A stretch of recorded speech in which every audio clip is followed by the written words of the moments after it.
chỉ bố nghe nó ơn mà cha chiều nghe nó nè là một tu để cha nghe là một tu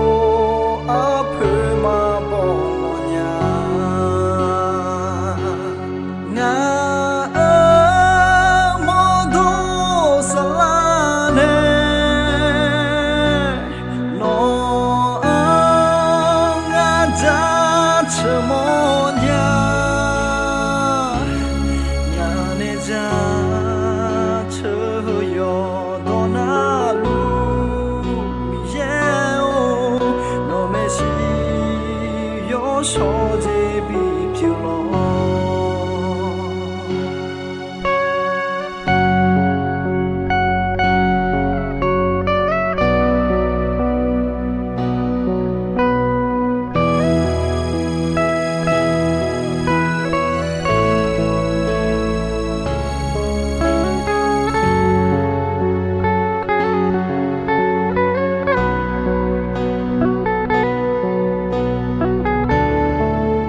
chỉ bố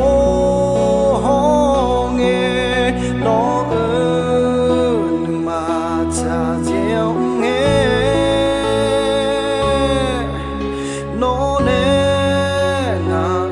một tu để cha nghe là một tu ấp mà bỏ nhà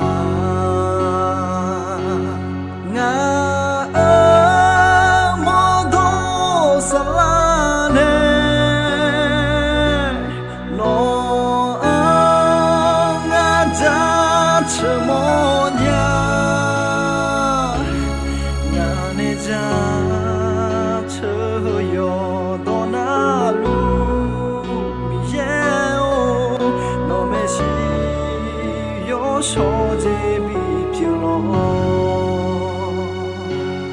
ngã ở mô tô xa la nè nó ngã ra chờ mô nhà nè ra chờ yo đó na lu mi yeo nó mê si cho dễ bị phiêu lo nó mê si cho dễ bị